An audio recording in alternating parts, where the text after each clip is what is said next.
Representative Eskamani and the Sloth Protection Alliance urging some policy changes from the Florida Fish and Wildlife Conservation Commission. And so joining us live now to talk about these proposals, State Representative Eskamani, Democrat from Orlando, who is joining us live right now via Zoom. Representative Eskamani, thanks for joining us today. Thank you so much for having us and for your continued focus on this story. So first, just talk with us about these proposals, and before we get into kind of the details of them, just what the process was like to formulate these and kind of realize what changes needed to be made. Well, we have been working on for several weeks now, following the tragedy of the so-called now bankrupt Sloth World, because we realized that Sloth World really is not necessarily the outlier. It was just one of the worst case examples when it comes to wild animals being stolen from their ecosystems for human profit entertainment. And so our recommendations are fivefold. We sent them to the Florida Wildlife Commission on Friday, and they have responded this morning requesting a time for us to reconnect to go through these proposals in more detail. So we're very hopeful that we'll be able to see long-term policy change from this tragedy. And I'll take us through those proposals. We've got them on a graphic here so folks can kind of see, but just kind of walk us through what these changes would do. Well, first of all, we want to make this temporary ban on the importation of wild sloths permanent. So that's key. We really do believe that no one should be stealing animals from the wild for their own entertainment, and that is why our top recommendation is for this temporary ban that the FWC has put into place for 60 days for it to become permanent. It's also worth noting that majority of wild-caught sloths here in the United States come through the Port of Miami. So this pause, if it becomes permanent, will have really important ripple effects nationwide. We also want to ensure that sloths are not treated the same as other Class 3 permits. For those who don't know, Class 3 is pretty much the lowest level of regulation for FWC, based upon the risk of that animal to human safety, not necessarily the risk that we are to the animal safety. So we do want to create a specialized regulatory category for sloths that are in Florida, make sure there's mandatory mortality reporting. Many folks remember that there was no indication that sloths had died at Sloth World because there was no requirement to tell that to the agency. And we also want to prohibit the so-called sloth encounter experiences. These are very stressful for sloths. And remember, sloths do not have a flight or fight response. And so you might not know they are stressed, but indeed they are. And it's really important to have educational viewing be separate from things like contact with the animal. And then we do have recommendations on the, quote, captive bred loophole, which basically has allowed individuals to breed sloths under no type of regulatory environment. Representative Eskamani, I think one of the things that has been kind of eye-opening for folks through this process is to see, how lax some of the regulations were for creatures like sloths that are being imported, that are not, certainly not native to Florida. I think that's been, I'm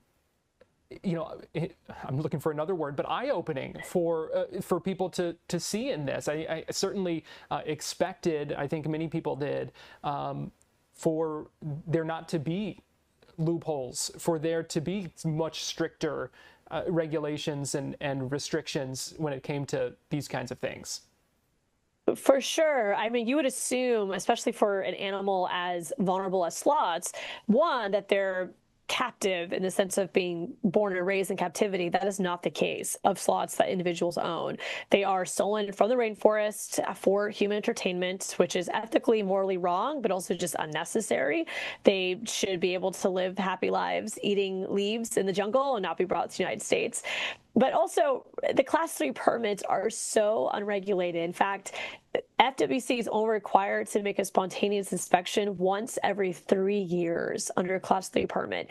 So that's why we are stressing that for animals as sensitive as sloths, so they be given a lot more oversight. And our recommendations provide the FWC outline to that effort to make sure that if there is going to be an accredited individual or an accredited organization that is owning a sloth, that there be basic criteria met to ensure their health, safety, and well-being, and that there is oversight provided so that we prevent another Sloth World tragedy from happening again. It should be noted that there's an effort to open up a Sloth World-like company in South Florida. As I speak, there's another individual who's pursuing a similar venture in South Florida in Broward County.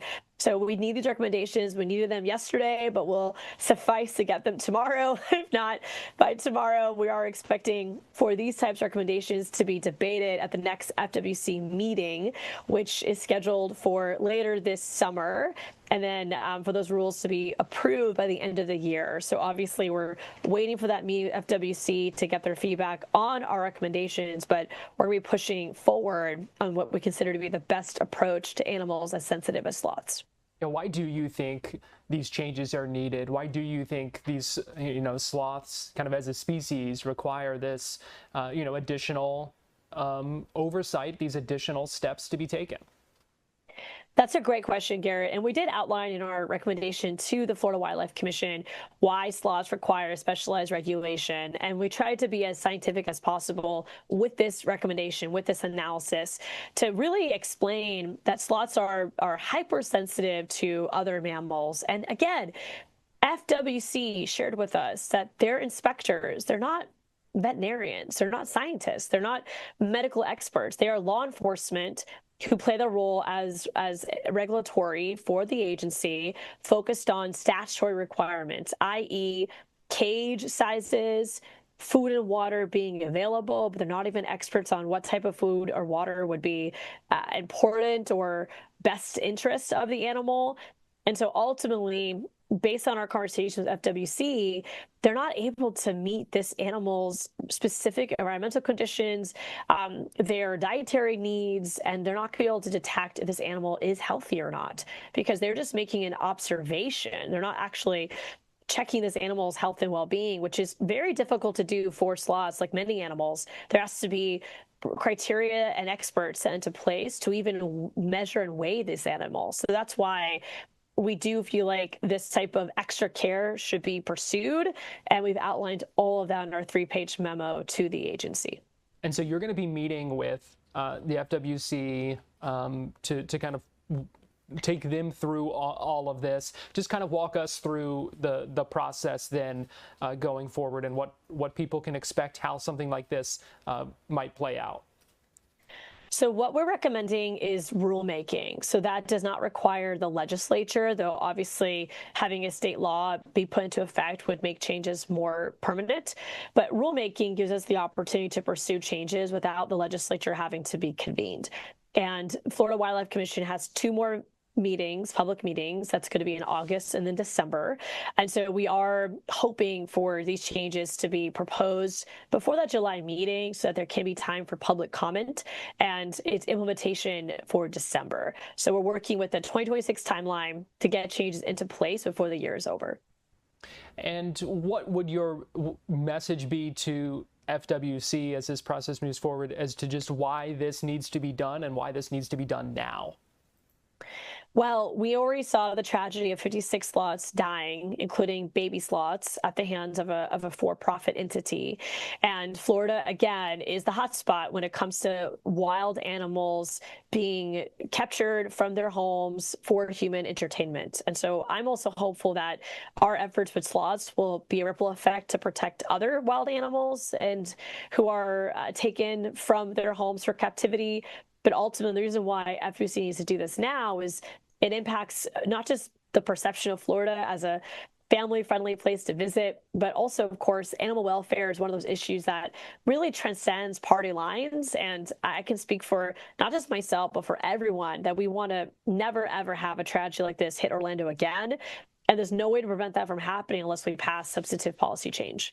And last thing here, Representative Eskamani, just what is your message to folks at home who have been following along with this story now and have been frustrated by, just so many developments in this and the revelations that this could have been prevented and that things fell through the cracks? What is your message to people who have been frustrated and disillusioned as more information has come out? My message is that we're not giving up. As I speak with you today, it has been months without any criminal charges and without any substantive policy changes beyond the temporary ban on importation of sloths, which is huge in just its existence, but would be even more impactful if it could become permanent. So I want folks to know that your frustration is shared by me and others, and we're not stopping until we can see legitimate criminal charges to those that created this tragedy in the first place, and of course long-term policy change so it never happens again. State Representative Anna Eskamani, thank you so much for joining us and talking about these proposed rule changes with us here on Fox 35 News Plus. Thank you for having me.